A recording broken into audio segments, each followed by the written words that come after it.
All right, as you can tell, we've got two legends of County Mayo in here in Mellets in Swinford. We've got Willie Joe Padden, we've got John O'Mahony.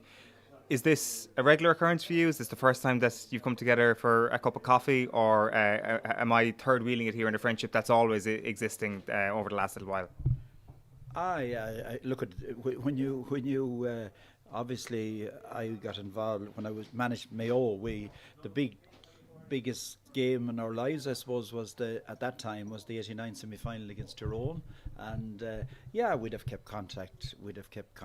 And at various times over the years, and I think Mayo's it might be one of the bigger counties, but the football fraternity meet, and between Willie Joe involvement, which I think we were on opposite sidelines, I think, at an under 21 county final back in the 80s as well. So we're good friends over the years. I think that's what when you have a team that's on a mission, as we were for a few years, that bond always stays there, So Yeah, and I mean, I would know John O'Here from club football as well, because I played with Balmullet and we came up against Ballahadreen quite often.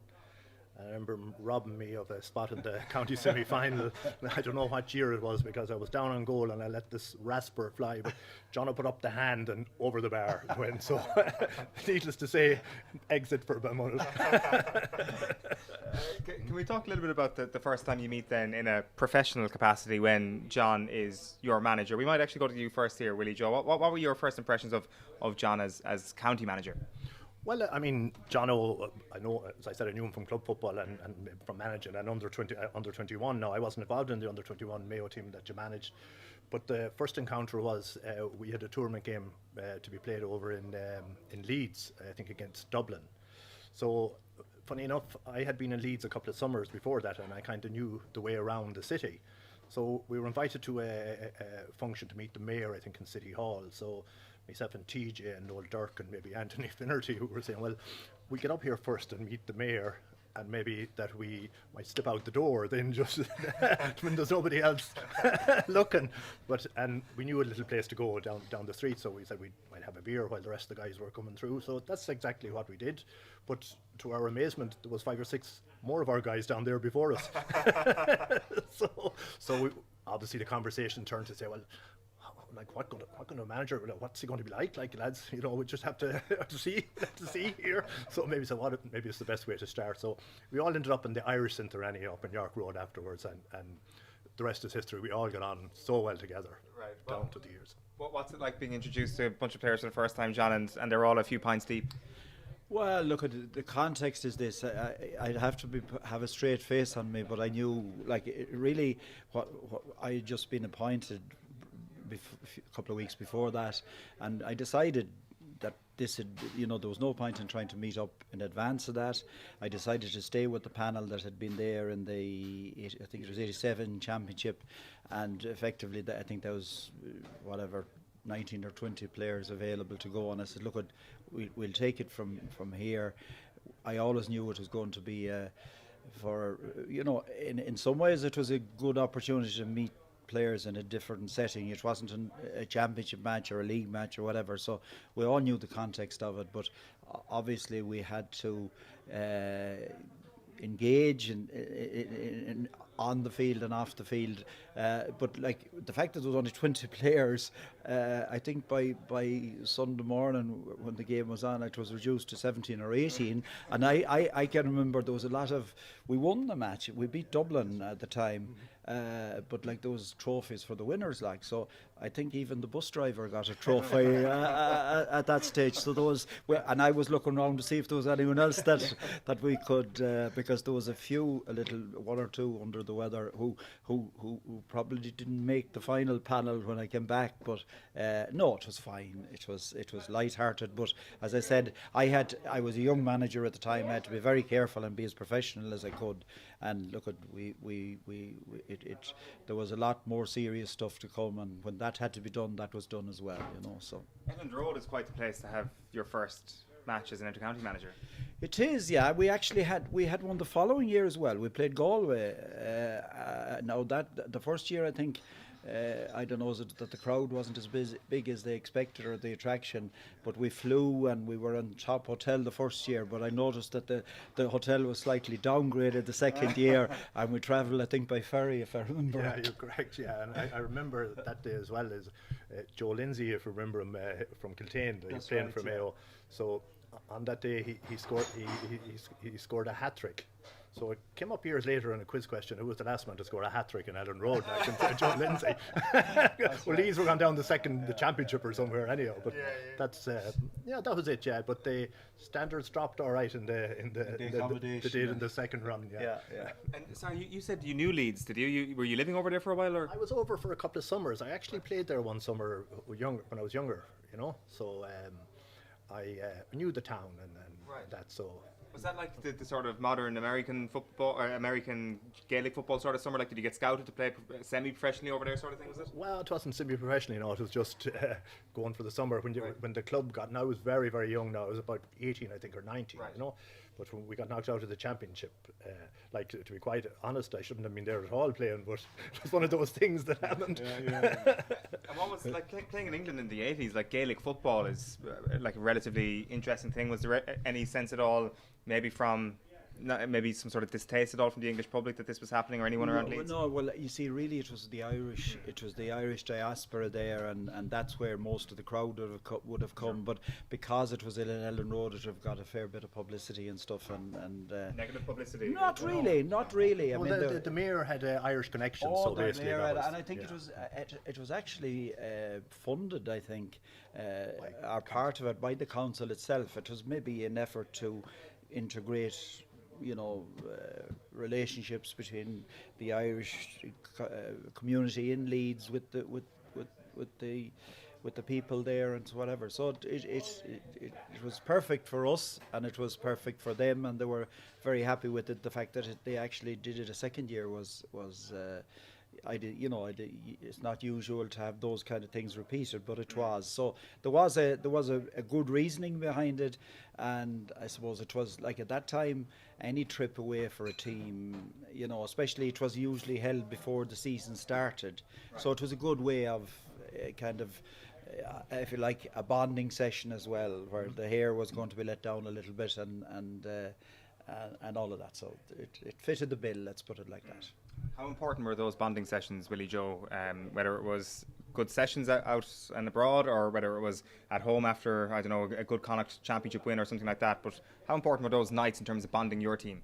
I think it was very important. Like, the bunch of guys that was there when I was there, we mostly all hung out together.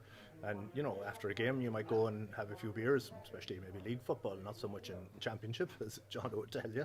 But, no, it's important. And, you create a kind of respect for the lads you're playing with. And, ultimately on the field, when it comes down to maybe a ball to be won or the game to be won, everybody would be prepared to put their shoulders to the wheel because they were prepared to fight for each other, which would be the important thing. So, from that point of view, I think it's just absolutely great. When it comes to that era of management, John, how advanced did you feel that you left the Mayo job compared to when you took the Mayo job? And I don't even mean the stuff that you brought to the table. I mean how the game itself changed and how the evolution of the professionalism of the game started to develop. Well, look, it was unrecognisable. It's unrecognisable now from what it was then, but it was part of the evolvement. And, if you go back in the history of Mayo, the 70s, for instance, was a washout in the sense of Mayo didn't win any Connacht championship. Even though we won under 21 and minor, and I was on teams that won that at that time. I think we won another minor title in 78, but it never progressed for some reason. I remember I played in the 73 and 75 Connacht finals, and I think of the under 21 team that won in 74, there was 11 of them on the 75 team, which was, in retrospect, when I look back with a manager's hat, it was too many. Yeah. And I think the same year John Morley was retired, if you like. And when I again thinking from the management point of view, what was needed was a number of Mayo had won the league in the 70s with the Joe Corcorans and the John Morleys and Johnny Carey's and all these. And if some of them had been kept around for a while, but I suppose there was this hope that we had won minor and we won under 21 3 years later, but we needed if you like, help from the more experienced hands, and I think that was a mistake at the time. And then we lost to Sligo in the Connacht final, and all of a sudden my inter-county career was over at 23. Now I wasn't a super Lionel Messi or anything like that, so I fully recognise that. But there would have been some players on that team that would have, I think, have a longer career if it was handled differently. Then it got to the 80s. Liam O'Neill came in, and I suppose gave Willie Joe would come in here that he gave a. Yeah, certainly it changed the whole training regime and probably the thinking behind, you know, the football as well. And it was the first time that we actually started doing weights. You know, the whole panel done weights for the winter, and then you were like, it was a whole new different outlook. And having said that as well, it came as a more professional as well, like more organised and more, you know, fellas were expected to do X amount on their own and do running, maybe stamina run, a whole lot. And then, you know, from there things started to kick off. Like I was on the first team that won in 81. We won the Connacht Championship. That was the first in 11 years, I think, that we won. So basically from we had 81, then we got beaten, I think 82, 83, back again, I think 85. I think O'Neill was still in charge in 85, so drew with Dublin in All Ireland semi-final. Probably should have won the drawing game. Yeah, and then John came after that then, and so it went on to 89. Right. Yeah, well, you see, what happened, Liam O'Neill had been under 21 manager, and when he stepped up to senior, he asked me would I be interested in the under 21, and sure, I had been coaching at club level and college level and so on, but I took on that. We won the All Ireland in 83, so therefore I suppose once Liam stepped down, but he had brought this sense. I mean, the 85 final was our semi-final was an amazing game, the drawing game, because it was so close and you know, Mayo could have been. I think it probably sowed the seeds for what happened afterwards. And Mayo were caught then in 86 and 7. And Galway maybe 87. Sure. And then Liam O'Neill stepped down, and I was interviewed for the job, got the job. And at that time as well, like there was a kind of lower expectation in Mayo, so that if as a manager, if you kind of won a Connacht title, you kept your job. Like it was seen as a kind of an end in itself. So I felt that my feeling was that to carry on what had been the foundation that had been set there, and these lads were still okay. They were, you know, I think you might have been in the 27, 28, but there was still a good shot here, and then there was a number of the under 21s, Noel Durkins and a number of fellas that came through. So I felt that there was an opportunity, and Connacht and Ulster were the poor relations of the two provinces at that time. It was Dublin, Kerry, you know, that kind of stuff. So we felt that when 89 came, there was an opportunity here to raise the bar and break the glass ceiling and get to the thing. So we had won the Connacht Championship in 88, played Meath in the All Ireland Championship in the semi-final. We were, I think, 10 or 12 points down, 10 minutes in the second half, and when the game was gone, we started playing and came back to 4 or 5 points, and then got a disallowed goal as well. I think Liam McHale scored a goal. So I felt there was a need for, if you like, the psychological side of it. I think we were as fit and whatever. So we introduced that in 89 and got over the line against Tyrone, which was it was a fantastic feeling, if you like. And but of course the county went mad straight away, and which was great because and it was the first time, and you were learning how to deal with it and try and insulate the players from it. But I mean, every training session between the semi-final and final, I'd say there was 3,000 or 4,000 people at it, you know. So there was no lockdowns at that stage or whatever. But that kind of was the history of it, and it went on from there then. That's a good place to pick up, actually, the open training sessions. Like from a playing perspective, was that something that created any unease at all going into the finals, or did the hype seep into the camp as a result of these massive collections of people at your training sessions before All Irelands? Well, probably it's hard to say. Maybe it did, but I think the crowds, like there was only one night, I think, or two nights where you could sign autographs and that, if I can remember. Was it? Oh yeah, well we tried to structure it, but there was 2 dressing rooms in McHale Park, the old McHale Park, and literally we had a panel of about 30 or whatever, and half had been one panel and half in the other, but it was impossible to get from one dressing room to the other after 7 o'clock any evening because the fans were in there. And obviously now and forevermore you'd have changed the setup in the sense that you were in more of a bubble, which you need to be, and Mayo need to be this week and are. But maybe in some ways it's gone to the other extreme now. And I would be very strong on that. I know that you have press nights now for All Irelands where you have a manager and maybe 1 player or 3 players or something. And to be honest, like what I would have always done there is that if some player came to me and says, I have no interest in saying anything here, I'd say go out to the physio or go somewhere else. But if inevitably you diluted the coverage or the pressure on one player. If, for instance, this week we're seeing one or 2 players constantly in the media. And I don't know, does that? I think that's the other extreme. So we had the opposite, and it has evolved to this now. So we'll see what we hope that it's a better recipe. But in some ways, you see, what you need to do is to embrace it as well a little bit. And I know in my days in Galway, we produced all the players there, and it didn't have any effect. And again, some of them didn't want, 1 or 2 of them didn't want, and that was fine too. You know. Was the hype different in Galway? It was, yeah. As in just much less of it? Oh, less of it, yeah. I mean, you didn't have flags until the Wednesday before. You didn't have for Connacht at all.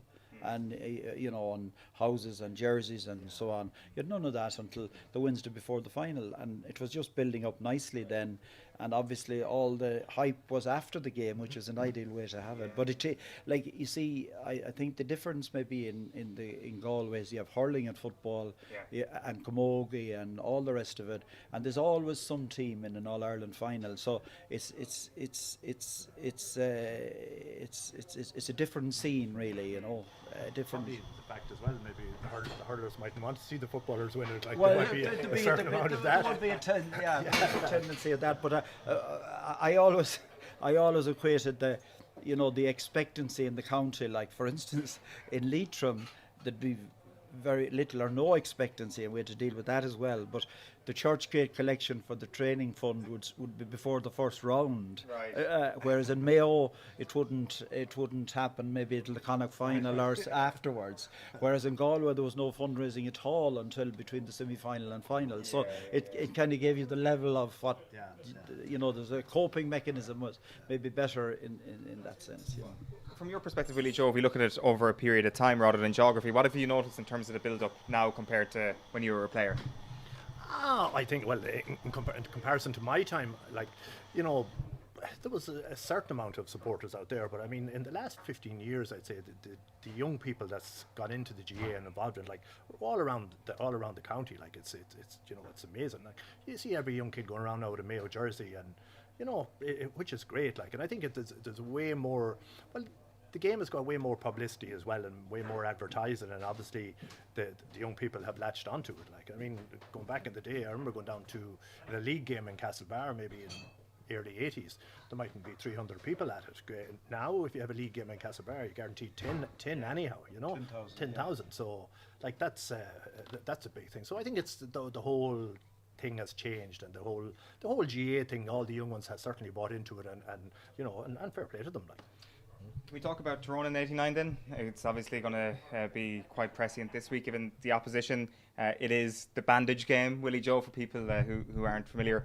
What are your overall recollections of that game when you first think of that match with Tyrone? Well, just before the game, everybody, Tyrone in particular, I think they just came down and said, well, we have to play Mayo. We're going to be in the final now. Now they were in the All Ireland final in '86, and they were beaten by Kerry. But in fairness, we had different ideas, and I remember them coming unfinished business was their T-shirt that they were wearing, right. So and we knew that. So obviously, we had it well sussed out, and to us it was another game, and we had to get stuck into it, and have a chance here of making the All-Ireland final. That's the way we seen it. We seen it as certainly we were in there with a 50-50 chance, where I think Tyrone maybe had underestimated us slightly. But as the game turned out, we just got stuck in, and yeah, I ended up with this bandage on my head, or I think. So what happened? Well, I was running across the field for a ball, and one of the Tyrone lads was running out, and I went down to pick up the ball, and his knee just hit off my head, and I got up, nothing. Then I could feel the old blood coming down, so I was whisked out to the sideline, and Frank Davey put a couple of stitches in me, and I could hear John say, "Get him back out, get him back out." Get him back out. Yeah. And Frank took out this wrap, wherever he got it, and a cap on top of that. So I ended up going out. I didn't know what was on my head actually going out, but I said, "Here goes. I got to go here." Yeah. Where was your compassion, John? It was it's one of the iconic pictures. I talked to Frank Davey actually yesterday about it. I think it was when we got over the hill and won the game.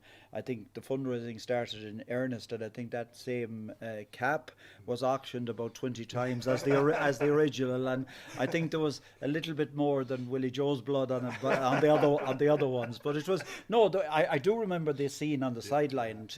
And poor old Frank, I was putting pressure on him because we didn't want to make a substitute or anything else. We wanted him back where we needed him, and it worked out, and it was a moment that has been recollected, and I see the pictures in every preview whenever Mayo are there again. It's always there. So look at it. It's one of those memories, but it was the unfinished business thing that Willie Joe, like. It was a bit naive of them to, they were pictured on the paper with this unfinished business. So behind the four walls of the dressing room, I think it's safe to realise it now. Well, we're going to finish their business, rather than, in fairness, they had been 6 points up against Kerry in '86, and they had got a penalty. And the penalty was sent over the bar. So if they'd have been 9 points up if it was a goal, it was 7 points up, but I think Kerry won it by 6 or 7 points in the end. Pat Spillane got a goal, but it was that, we felt that we were there to ambush them, and that was the thing. And that particular year in the Connacht Championship, we drew with Galway and beat them well in the replay. We had the famous it went to extra time, which was common in the replay above in Hyde Park, where we were. It was an amazing game, but the resilience of the team that day was brilliant, in the sense that we were 3 points down, I think, or 4 points down, and Roscommon got a penalty, 4 points ahead, and Roscommon got a penalty and put it in the net when it was 2 points actually, and to go the point ahead. To go a point ahead, and we had it rehearsed that like. The natural reaction in a game like that, if that happens, you put the heads down and you think. So we had it rehearsed. If this happens, Gabriel Irwin's to take a ball quickly out of the net, out and have it placed, and within seconds it was kicked out and it was down at the other end. And actually, I think Micheál Collins or someone had it in the net, but he called it back for a free 14-yard free drawing game. They went ahead again then, and Jimmy Burke got what we call the famous pushover try. He kind of hit it with his shoulder, and he was being touted for rugby league the next week. So in that sense, we had come through a lot of battles, and we knew that this game was going to be difficult. But Tyrone got a goal midway through the second half to go 2 points ahead. It was a very low-scoring game. There was no blanket defences, but it was low-scoring. Won, I think, 12 points to 1-6, and they got a goal to go a point ahead, and I think we got the 4 points. After that, we won 12 points. So there was no panic, and I think that was again something that was a benefit of our mental preparation. That if you panic about things, you're unlikely to solve them. Whereas if you keep calm and do something to solve them, you can, and that worked there, and nearly worked in the final, but didn't. The unfinished business thing clearly would motivate you as a player. Oh, absolutely, yeah. Like, I mean, the first thing you'd think of, well, is there any point of us going up here at all? If that's, so, but then you'd redouble your resolve then, and certainly say, well, we're going to give it a right shot here. But we weren't underestimating ourselves, Brian, because we knew we had a good side, and and we. we would have stood up at the best there, to be quite honest, and that's the way we felt, and that's the only way you can feel when you're going out playing in the final. You have to believe that you can win it, or a semi-final. You have to believe that you can win it, and it's no different to any game. So it just redoubled our efforts to make sure that we were going to win the game. How did you play after the knock to the head? Well, I think you have to ask John O that one. We did fine. Every time he went near the ball, the stander upped it. The stander upped it, Maybe he's in. Maybe I should have left him on the sideline. No fear. Just one other thing I just wanted to ask you about that time in particular, John, is about your backroom team, because it's very interesting. Two names that pop up that perhaps some people forget were in your backroom team around that time were Tommy Gorman and Eddie O'Sullivan. Did you bring both of those in? No, just to clarify, Tommy Gorman was with me in Mayo, in the sense that, like, it was like at that time. Nowadays, if you see in Croke Park, I mean, the Dublin backroom team, 25 or 30 people, and so on. We didn't have. I mean, I went to training in '89 with all the footballs and all the bollards in the boot, and there wasn't even there was no such thing as kit vans or anything else. So it was. I did first aid courses. I was strapping ankles, all that kind of. You were nearly, Charlie Collins, Christy O'Hare, Mick Higgins, and Shamey Daly. And Shamey was brilliant for me. He was really mentoring me as a manager, because he had trained the 1970 team that won the league, and he came in as a selector, and he was absolutely brilliant in the sense that he would have, as the man says, he was good with the county board and dealing with them and all of that. So it was a good backdrop. But we did have Tommy Gorman then was helping out with he used to do the previews of the game at that time for RT, and he said to me one day, if I can help or whatever. And it all started there really, and it got as the year he did it in when I was Leitrim, and I did it in Galway. Eddie O'Sullivan wasn't. It was in Galway. I was Eddie on board, where effectively he was training in a gym, and I was trying to get, at that time, strength and conditioning was very important. He had the rugby background, but he had a lot of knowledge, and he came on board, and halfway through the year he was appointed coach of the USA rugby team. So he devised all the different training plans and all of that.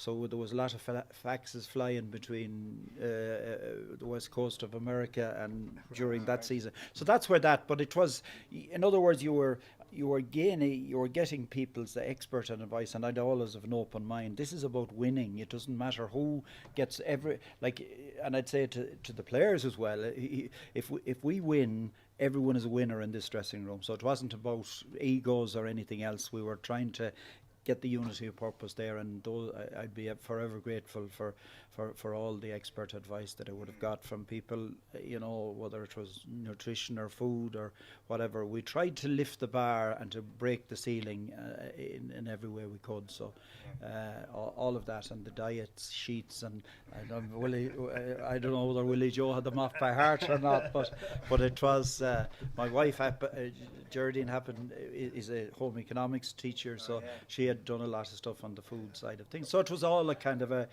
voluntary thing, so we did it.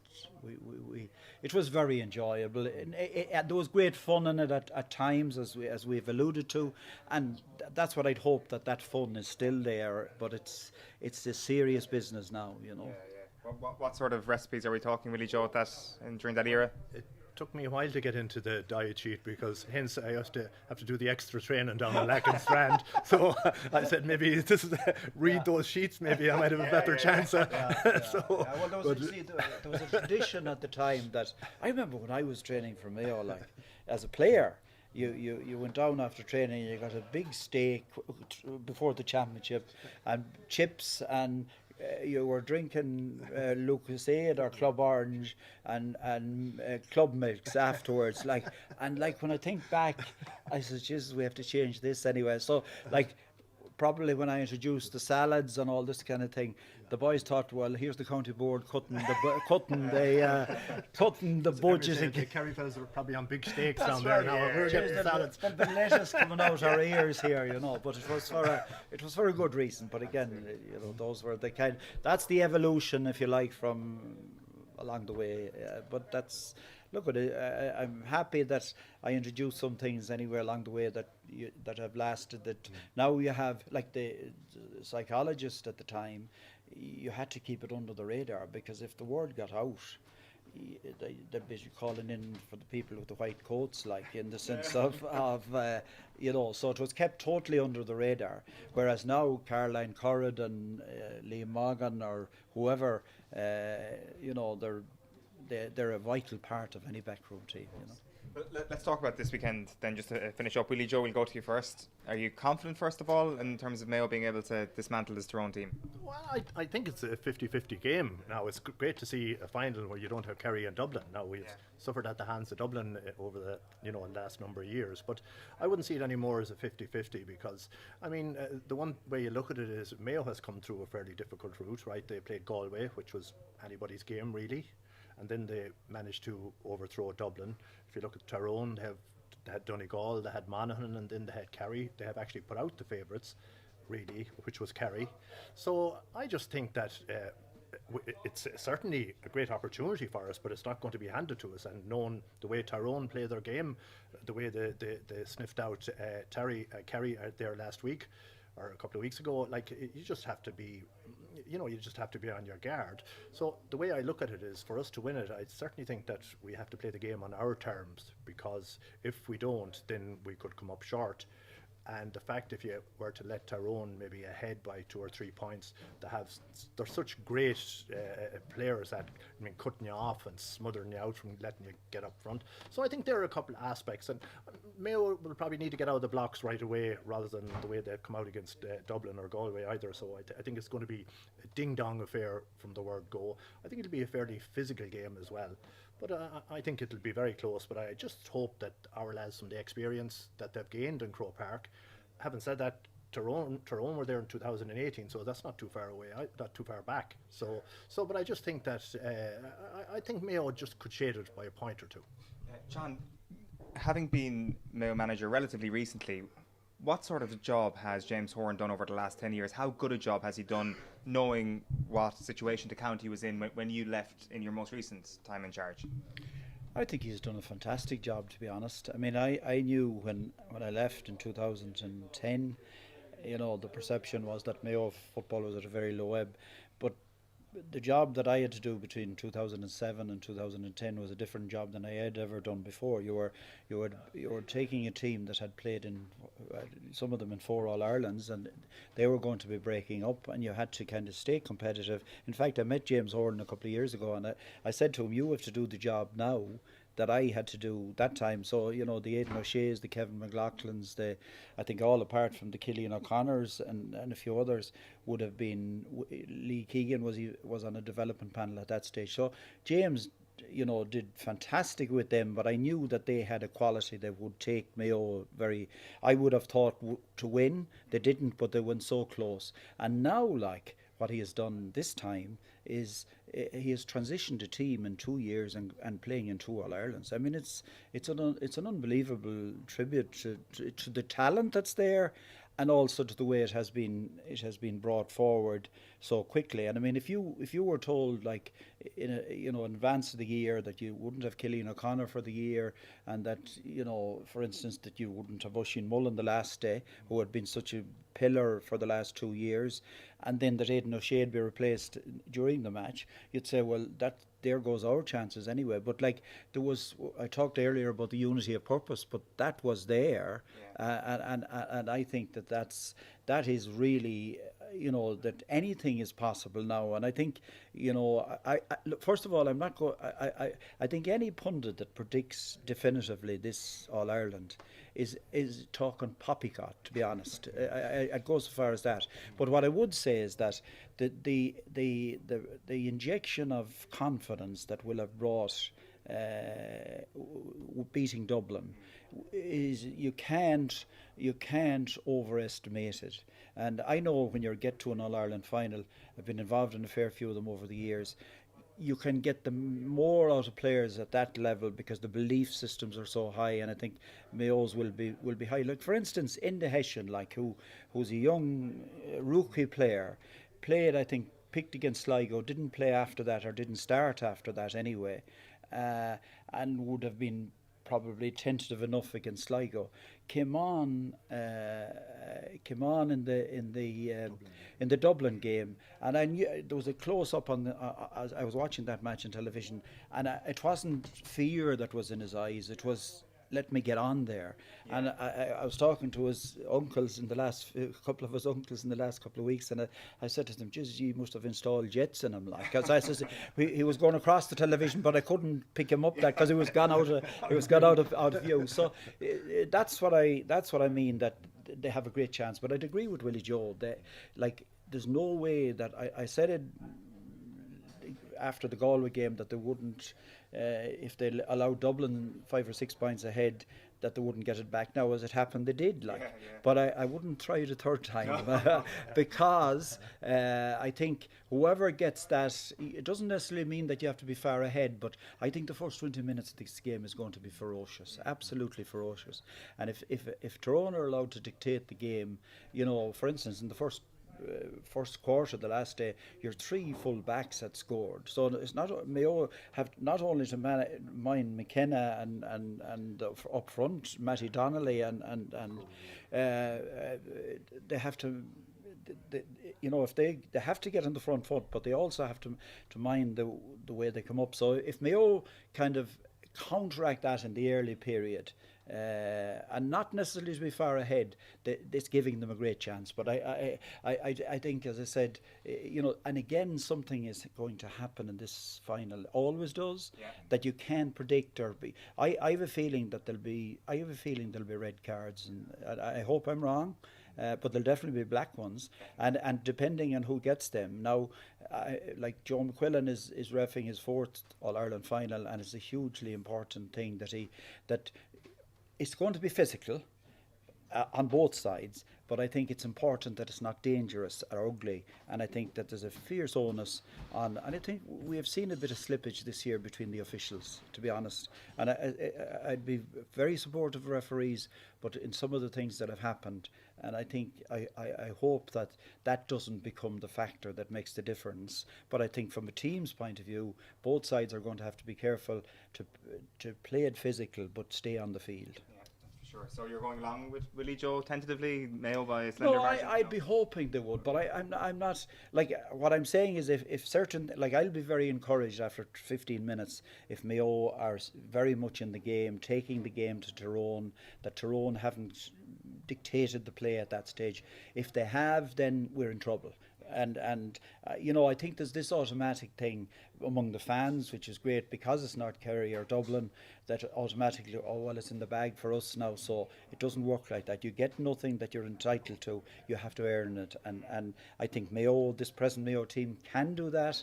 But I suppose in some way I'm afraid to predict it but I would hope absolutely because I think the chapter needs to be closed. And this team, the great thing about this team is that if it did get across the line, if we had won an 89 or a 96 final, there'd be more than one All-Ireland and Sam Maguire and Mayo over the last number of years.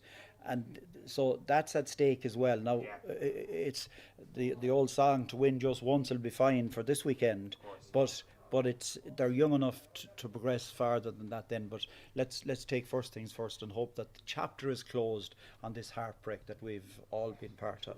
That's for sure. Well, lads, enjoy it on Saturday as best you can. Thanks a million for meeting up with me. It's a pleasure spending time in your company. John O'Mahony, Willie Joe Padden. Thank you. You're very welcome. Thanks all.